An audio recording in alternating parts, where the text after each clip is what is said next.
দেখো বন্ধু, তোমাদের কাছে ক্লাস বিশেষ করে ক্লাস 10 এর জন্য একটা নতুন ধরনের আইটেম নিয়ে এসেছি। স্যার আইটেম কেন? এই আইটেমটা মনে হয় যেন এর আগে কোনোদিন শিখোনি, আর যারা শিখেছো খুব ভালো কথা, আর একবার দেখে নাও, রিমাইন্ডার হয়ে যাবে। বলে স্যার এটা কি এঁকেছেন? এটা একটা ষড়ভুজ। তোমরা দেখতে পাচ্ছ এটা একটা ষড়ভুজ। এই ষড়ভুজের মাধ্যমে লেখা আছে দেখো সাইন, কস, কট, কোসেক, সেক, ট্যান। এই ষড়ভুজের 6টা কোণে লেখা আছে। এই 6টা জিনিসে স্যার ত্রিকোণমিতি যা আছে 7 গোষ্ঠী সমস্ত সূত্র একবারে হয়ে যাবে। এবার কী করে হবে স্যার? দেখো কি সুন্দর একটা ম্যাজিক। দেখো ম্যাজিক নাম্বার 1 আমি তোমাদেরকে বোর্ডে লিখে লিখে করাচ্ছি। ম্যাজিক নাম্বার 1 কি হবে স্যার? ম্যাজিক নাম্বার 1-এ একটা দেখো সূত্র, মানে একই রকমের যে আমরা একঘেয়েমি করে মুখস্থ করে এসেছি, এই ধরনের কথা ছেড়ে দাও। মুখস্থর অঙ্ক কোনো মুখস্থ জিনিস নয়। কিভাবে করব? এখানে লিখবো a সমান b বাই c। স্যার এটা কেন লিখলেন? আমি যদি এই পাশাপাশি 3টে বিন্দু নিই, পাশাপাশি 3টে বিন্দু, সেটা ক্লকওয়াইজ মানে ঘড়ির কাঁটার দিকে এবং ঘড়ির কাঁটার বিপরীত দিকে হতে পারে। তো কি করব? আমি যদি সাইন ধরি, এখানে আমি যদি এখানে সাইন ধরি, সাইন থিটাই ধরে নাও, কোন সাইন ধরলে বি বাই সি, তাহলে এটা যদি এ বিন্দু হয় তাহলে এটা বি বিন্দু, এটা সি বিন্দু হবে। দেখো কস বাই কট হয়ে যাবে। ঠিক আছে, দেখো পাশাপাশি আবার যদি আমি ট্যান ধরি, এখানে যদি ট্যান ধরি, হ্যাঁ ট্রেন ধরি না কিন্তু ট্যান ধরবো, ট্যান যদি ধরি তাহলে কি হয়ে যাবে? ওপরে আছে sine theta by cos theta. কি মজা, তাই না? দেখো একবারে সব সূত্র করা যাচ্ছে। স্যার তাহলে এই দুটো দেখো আরো পাশাপাশি তুমি যা খুশি লিখতে পারো। এখানে আমি যদি কস লিখি, কস থিটা সমান কট বাই কোসেক থিটা। দেখো কি মজা, তাই না? দেখো 1 নাম্বার ম্যাজিক কি মজা করে শিখে গেলাম যে যত রকমের আসি না কেন সাইন সমান হয়ে যাবে কস বাই কট, কট সমান হয়ে যাবে কোসেক বাই সেক, আর সেক সমান হয়ে যাবে ট্যান বাই সাইন, ট্যান সমান হয়ে যাবে সাইন বাই কস। স্যার ঘড়ির কাঁটার বিপরীতে কি হবে? আমি যদি সাইন সমান লিখি, এখানে যদি আমি সাইন সমান একবার লিখি, সাইন থিটা সমান tan theta by sec theta করে দেখে নাও, সাইন চলে এসছে। Magic number 1 complete. এবার ম্যাজিক নাম্বার 2 দেখো। দেখো তোমার সামনে ম্যাজিক নাম্বার 2টা কি? ম্যাজিক নাম্বার 2 দেখাবো।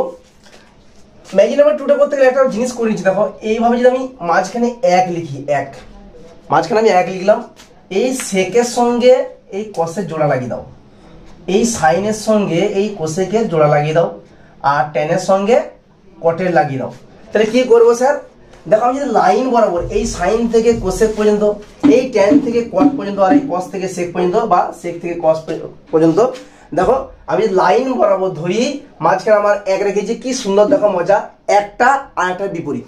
স্যার আমরা ক্লাস 10-এ শিখেছি ত্রিকোণমিতিতে যে একটা আর একটা বিপরীত কি করে হয়। দেখে নাও ম্যাজিক নাম্বার 2-এ সাইন থিটা ইকুয়াল টু আমরা জানি সবাই 1 by cosec theta, 1 by cosec theta. কি মজা, তাই না? সাইন থিটা সমান এই যে 1 by cosec theta. Same sir আরেকটা করে দেখান, এই যে ট্যান থিটা করব, ট্যান থিটা সমান 1 by cot theta, 1 by cot theta. কি মজা, তাই না? ম্যাজিকটা মজা লাগলে বলো, আর চ্যানেলটাকে সাবস্ক্রাইব করো কিন্তু। আর আমি যদি উল্টো দিকে করি, স্যার কি কোসেক থিটা সমান 1 বাই সাইন থিটা। কি মজা করে দেখো ত্রিকোণমিতির সূত্রগুলোকে একসঙ্গে শিখে নিতে পারছি, এর আগে কোনোদিন শিখনি আশা করি। দেখো ম্যাজিক নাম্বার 3, ম্যাজিক নাম্বার 3টা আমি আরেকটুকু নতুন ধরনের ডিজাইন করব এই ষড়ভুজটাকে। দেখো একটা ত্রিভুজকে আমি সুন্দর করে নকশা করি, ঠিক আছে? সুন্দর করে আমি মাকড়সা জালের মতো করে নকশা করে নিলাম। এই যে নকশা হয়ে গেল, ঠিক তারপরে ত্রিভুজটা বাদ দিয়ে আবার একটা ত্রিভুজে নকশা করব। স্যার এই কি ধরনের সূত্র নকশার মাধ্যমে শিখিয়ে দিচ্ছেন? ওই জন্য তো বললাম যে এর আগে কখনো কেউ শেখায়নি। তাহলে এই ত্রিভুজটা হবে, ঠিক আছে? দেখো একটা ত্রিভুজ ছেড়ে ছেড়ে একটা করে আমি নকশা করেছি। তো 3 নম্বর ম্যাজিকটা দেখে নাও, যত রকমের সূত্র আছে বলেছি 1 নম্বর হবে, প্রমিস করলাম 1 তার ফ্রেমের মধ্যেই ষড়ভুজের মধ্যে আমি দেখাবো। দেখো কি করব, এখানে আমি লিখবো যে a square plus B square equal to C square. ঠিক আছে, তাহলে একে আমি যদি a, একে যদি b, একে ধরে c ধরি, তাহলে আমি কি করব? দেখো সূত্র কি মজা, sine square theta plus cos square theta equal two কি বলো সবাই বলো? Sine square theta plus cos square theta সমান 1। এটা আমরা জানি। কি সুন্দর দেখো সূত্র আবার তৈরি হয়ে গেল। আবার স্যার এই ত্রিভুজে ধরুন, এই ত্রিভুজে ধরি, তাহলে এখানে আমি এখান থেকে শুরু করছি। এই ত্রিভুজে কি করব? এখান থেকে এখানে, তারপর এখানে শেষ।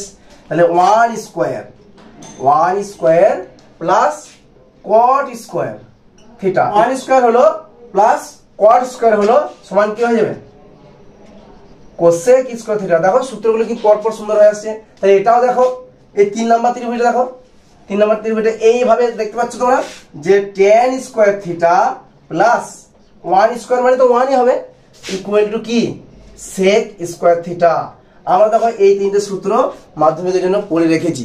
তো কি সুন্দর হলো, এই একটা ষড়ভুজ আঁকলাম, একটা ষড়ভুজের মাধ্যমে আমরা কি কি পেয়ে গেলাম, তিনটে ম্যাজিক পেলাম, আর স্কোয়ার দিয়ে সূত্র পেলাম, আর একটা উল্টোগুলো পেলাম, আর যদি ঘড়ি কাটার দিকে বা ঘড়ি কাটার বিপরীত দিকে পরপর তিনটে বিন্দু নিই তাহলে কি হয়ে যাবে সাইন কস কটকে দিয়ে সবাইকে আমরা করে নিতে পারলাম। সুতরাং এই ম্যাজিকটা বা এই টপিকটা যদি ভালো লেগে থাকে তোমরা আমার চ্যানেল সাবস্ক্রাইব করে দেবে।